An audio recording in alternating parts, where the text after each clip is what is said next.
Gila ini, Pak.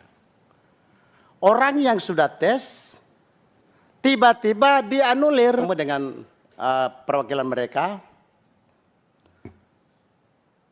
Katanya akan dikasih afirmasi.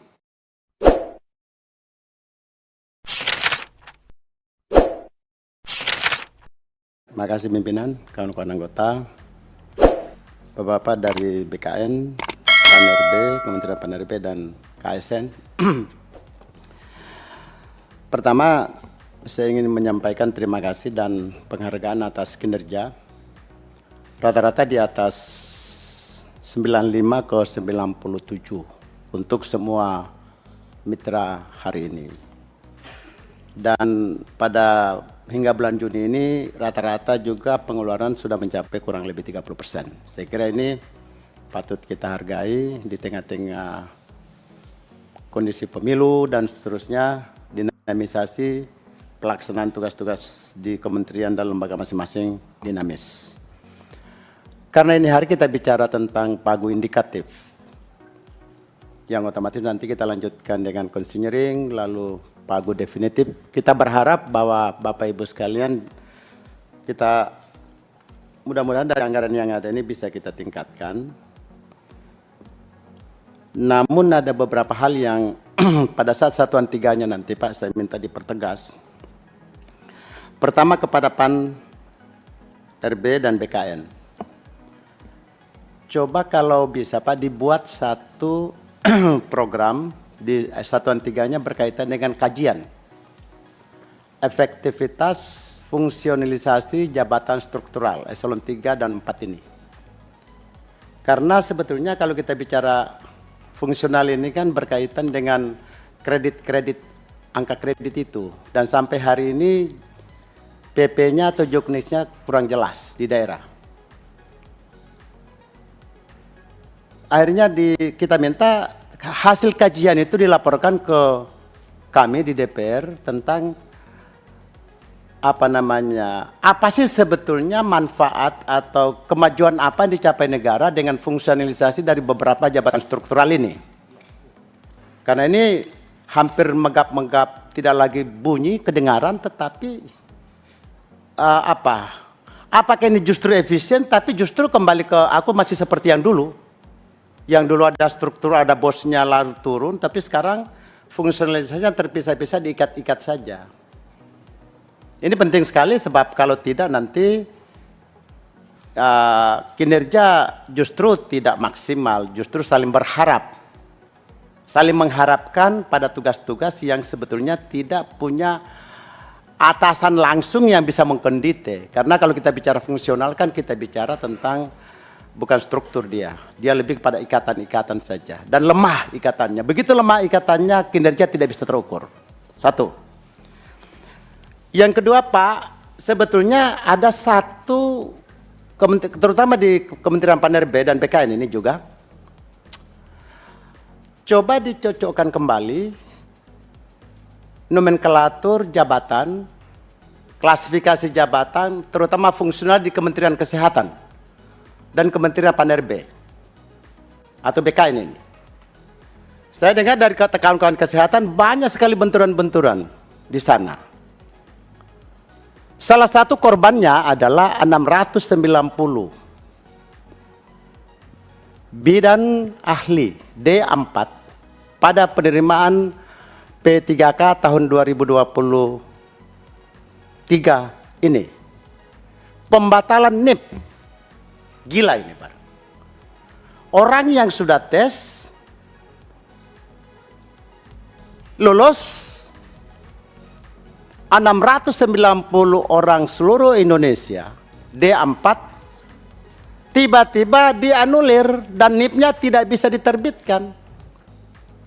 Setelah kita cari katanya, ini katanya, tapi tolong dilaporkan juga dan mungkin bisa dijawab pada tanggal walaupun ini penyusunan anggaran. D4 ini dianggap tidak sesuai dengan surat edaran Menteri Kesehatan. Pertanyaannya, kenapa sampai BKN mengumumkan dan memproses tes? 690 orang lulus, tiba-tiba dianulir NIP-nya. Ini kan gila namanya. Orang yang sudah tes, lulus, dianulir, NIP-nya gak keluar. Nah, Bapak Ibu sekalian, tolong kasih kami keterangan kenapa ini bisa terjadi. Katanya informasinya, kan saya ketemu dengan perwakilan mereka, katanya akan dikasih afirmasi. Oke, bagus. Untuk memperbaiki dosa, afirmasi bagus. Tetapi Pak, tolong juga karena mereka ini kan tes kemarin, itu syarat undang-undang mereka sudah lewati, tes. Syarat undang-undang itu. Baik Undang-Undang nomor 5 dulu sama Undang-Undang nomor 20 2003 ini syaratnya tes. Kalau dikasih afirmasi, apakah mereka ini dites lagi? Berapa kali tes? Harusnya kan tidak perlu lagi dites mereka ini. Tinggal persyaratan aja. Kenapa Pak? Bu, tes itu persyaratannya harus melengkapi surat-surat yang nilainya jutaan juga. Mereka ini kan pencari kerja.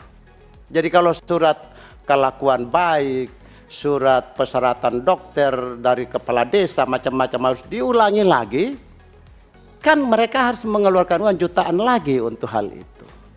Oleh karenanya maka kalau toh afirmasi, maka mereka ini tolong diperhatikan serius, dan anggaran tahun ini kalau belum tercakup di anggaran tahun ini, tahun 2024 ini, maka 2025 ini karena menyelesaikan dosa. Karena ini juga kan kewenangan APBD sebetulnya. Tinggal bagaimana BKN dan Kementerian Pan-RB itu menyurat kepada Bupati, Wali Kota, dan Gubernur seluruh Indonesia tentang hal-hal ini sehingga mereka usulkan kembali dalam APBD mereka. Tetapi di dalam anggaran Pan-RB maupun BKN ini dianggarkan untuk perjalanan kah, koordinasi kah, surat-surat kah, atau pertemuan-pertemuan yang pada kawasan-kawasan yang memang berkaitan dengan pembatalan sebanyak 190 orang ini. Saya kira itu pimpinan, terima kasih. Assalamualaikum warahmatullahi wabarakatuh. Terima kasih. Assalamualaikum warahmatullahi wabarakatuh. Selamat sore, salam sejahtera untuk kita sekalian. Yang saya hormati pimpinan dan anggota Komisi 2, yang saya hormati Sesmen Pan-RB, Kepala BKN dan KSN bersama seluruh jajaran. Pertama saya memberikan catatan kaitan dengan anggaran dulu. Pan-RB kalau dari paparan tadi mengusulkan tambahan anggaran 290 miliar sekian. Kemudian dari sisi kebijakan yang sudah dirumuskan dalam rencana program dan sebagainya, pada prinsipnya kami dari Komisi 2 memberikan dukungan itu.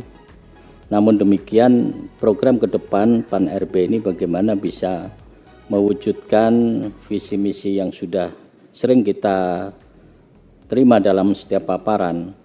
Namun demikian di dalam implementasinya di dalam pemerintahan masih kami anggap belum bisa memberikan satu target yang pasti. Ya. Salah satu yang paling kita tunggu sebetulnya RPP yang sedang disepakati dengan Komisi 2 ini sebetulnya harus segera beres, Bu.